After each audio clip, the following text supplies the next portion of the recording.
Big Vito, of all people, is complaining about Bret Hart. Yeah. And this is on Facebook or wherever social media. Enough. How long can we hear you bitch? That's all you do now. You were looked up as a great wrestler, technician, a guy I modelled my wrestling after. I was so proud to wrestle you, be in the same company as you, but this is years of just complaining, years of bitching and moaning. You have every right to be pissed off about things, but it's time to stop. Who the hell wants to hear it anymore? It's Goldberg, it's Hogan, it's Vince. Who else can we complain about? You get paid to appear and you still bitch. Kevin Nash got a seat. Oh, this is regarding last week where Bret Hart wasn't given a seat, which he was perfectly entitled to be unhappy about because he flew him all the way out and then didn't give him a seat. Anyway, you got paid to appear and you still bitch. You have become someone that people can't stand listening to anymore. Speak for yourself. I looked up to you in this business. I was there the night you got hit. There have been many whose careers stopped because of injuries, some who might have been better than you. Okay. Better concussions and broken necks, people losing limbs, people that have died, and you don't even let them die in peace.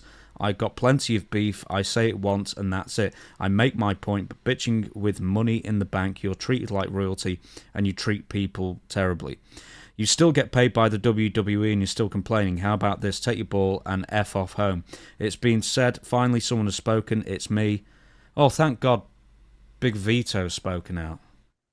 Now, go have a miserable day. The best there was at bitching, the best will ever be at bitching. And one last thing, the best will ever be at bitching. The Don has spoken. Lord, that was a big complaint. Yeah, there was a big complaint. And he does have a point. Because Bret, if he's not bitching, he didn't really have anything to say, really. I mean, I guess having something good to say. He has nothing to say about WWE. He has nothing good to say about Vince. He has nothing good to say about the company or who's working in the company or anything for the benefit of wrestling. Yet he made his notoriety and his money off this business. So I would give him the same advice I gave Matt Riddle. Temper what you say. Don't go so far you can't come back. And that's an old saying I've always lived by. And if you badmouth somebody and now the next thing they're going to come on and, say something about you now, and nobody gives a crap really in the end run, but, lighten up a little bit. I'm telling Bret, but I don't understand Vito's purpose for saying this. I guess he just got tired of Bret complaining and bitching all the time. Here's the thing, though. Here's my take on it, apart from the fact that Bret is basically always right, is that Bret's always been my favourite, man, or one of them. People ask him questions that they know they're going to get a quotable answer from, because Bret will speak his mind. But the thing is that in all these interviews, they're always going to ask about Hogan. They're always going to ask about Bill Goldberg. They're always going to ask about whoever it is. They're trying to get a headline for their podcast or appearance or whatever it might be, and they're asking hot-button issues that they know will get a good quote.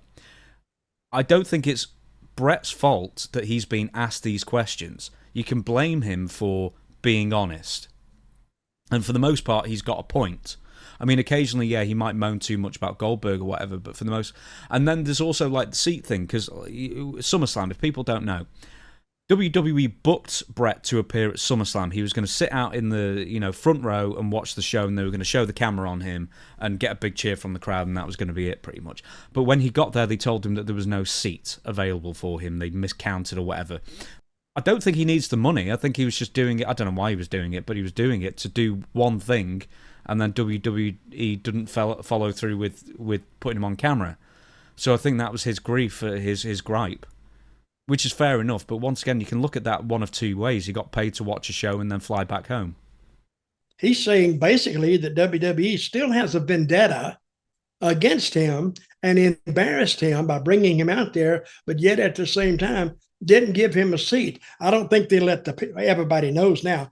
I don't think they let Bret know that was going to happen, but it happened that night, and he makes it sound like it's a personal vendetta now against just a company one. Is that what it sounds like to you? Yeah, that's what it's sounding like. I don't know if it was just an oversight. I mean, it sounds likely that it would have just been an oversight, but couldn't they just put a bar stool out there for him or something? That's what I'm saying. Why didn't they put something out there for him? I said this last week. It's no big deal But he said, "Oh, I went there and I was invited by them, and I got there and they told me they didn't have any seats." What? I don't get it. Something's weird there. That's the thing. It's Now like just that yeah. they could have put him somewhere in that crowd or put him in one of the boxes or something. I don't know, but I'm a kind of agreeing with. I don't have a problem with what Bret said. I don't really, because like you said, people are asking him these questions, and he's not holding back, which will make him more quotable. If he said Bret Hart says the WWE is on a rampage now to ruin his reputation, that's the headlines. So then you read it and they get a click off of it. So that's all they're worried about. So, but I guess Bret is just playing the game like it's presented to him now. So let him play. Yeah, he's not got a vested interest in keeping a job or anything because, you know, he's appeared for AEW, he's appeared for WWE in the last few years. I mean, he's not really got a fighter in the game, I guess, or whatever the saying is. So did he go? Did he do anything for AEW? I think he did or didn't. I think he was like on their first Dynamite show. I think he like presented someone a belt. I think WWE would try to block that if they could. No, apparently they couldn't at the time. So he was on the show? He was on an AEW show at one point, but it was years ago. Okay. See, all right. See, my theory is that, I know I told you this last week with Triple H, like, you know, they shook hands on stage, Triple H and Bret Hart, and then Bret turned to Steve Austin and went, rolled his eyes. I was like, man, he's playing the long game to wind Bret up if that is the case.